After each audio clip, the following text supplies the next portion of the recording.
Mas, selamat sore. Perkenalkan, nama saya Firdaus Stefanus. Saya dari Sekolah PTPM Akol Mega dari kelas 11 IPS. Di video kali ini saya akan menjelaskan tentang PSBB di Tangerang yang sekarang sudah dimulai lagi.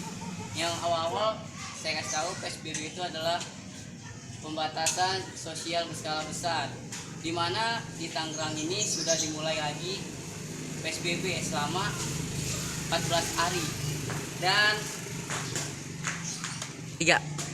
dulu kita sudah menjalani PSBB ya, sebelumnya juga dulu kita sudah pernah menjalani PSBB, terus pernah juga memasuki masa yang normal juga ya. Waktu itu kita udah mulai beraktivitas, mulai keluar, mulai beribadah, walaupun kita juga masih mengikuti protokol kesehatan ya. Tapi kan itu udah masuk di masa yang normal kembali gitu. Dan sekarang di Tangerang ini sudah mulai kembali gitu masa PSBB lagi selama 14 hari gitu. Jadi di sini menurut Bupati Tangerang gitu, Pak Bupati Tangerang Ahmad Zaki Iskandar mengatakan PSBB panjang karena meningkatnya kasus COVID-19 gitu. Pemerintah Kabupaten Tangerang melakukan revisi pada surat edaran perihal pencegahan dan pengadilan COVID-19. Dalam penerapan ini ada beberapa peraturan yang diubah, poin yang diubah, dan itu ada dalam surat edaran. Nah, yang pertama itu ada agar senantiasa memantau dan memperbarui perkembangan informasi kegiatan di tempat atau fasilitas umum, di pasar, pasar tradisional, pasar modern, dan seperti mal-mal gitu, tentang protokol kesehatan COVID-19 yang kuat. Yang kedua, agar melaksanakan monitoring pembatasan waktu operasional bagi kegiatan keagamaan, pusat pembelajaran, toko, swalayan, pasar modern, pasar tradisional, rumah makan, kafe, restoran siap saji, itu hanya pukul sampai jam 8 malam. Jadi kalau misalkan jam 8 lewat itu terus sampai jam, pokoknya nggak boleh sampai malam lah intinya. Jadi hanya untuk sampai jam 8 malam.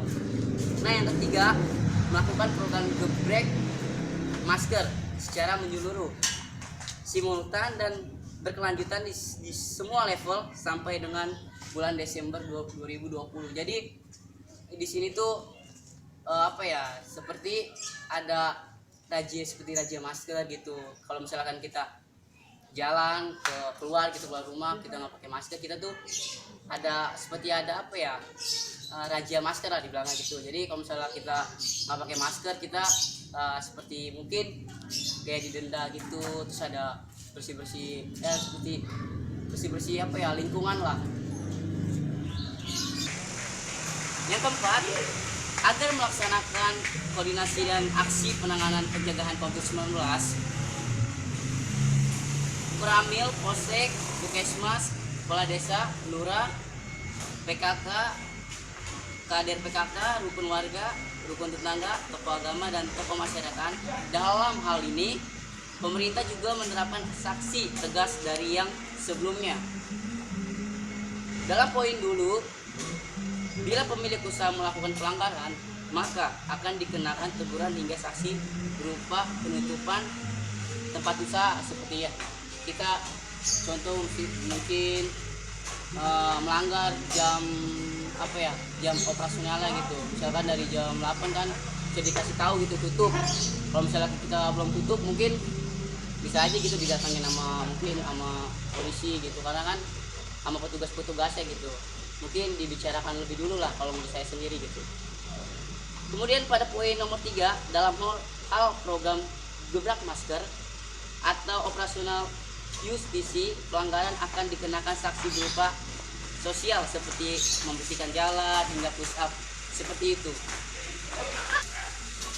Oke, terima kasih. Itu saja dari saya. Jadi ya intinya ya kalau menurut saya sendiri itu apa ya, PSBB saat ini ya itu bagus sih, karena ketika kita keluar kita juga pastinya pakai masker gitu. Jadi ya kita bisa berjaga-jaga gitu, karena kan di pandemi saat ini kita nggak tahu gitu apa yang terjadi gitu ya kan. Kita jadinya ya kalau menurut saya sih pemerintah benar juga kita harus menerapkan peraturan seperti ini, karena kalau misalnya kita nggak melakukan peraturan seperti ini, mungkin kita ya beraktivitas seperti dulu gitu. Mungkin kita bisa beraktivitas seperti biasanya, mungkin keluar terus pada jam kerjanya pada pulang malam gitu. Jadi ya menurut saya bagus sih PSBB saat ini. Jadi kita juga bisa berhati-hati gitu pada di saat kita keluar rumah gitu. Jadi ya intinya kita harus mengikuti protokol kesehatan sih. Saya Firdo, semoga video saya ini bisa bermanfaat bagi kalian semua. Terima kasih.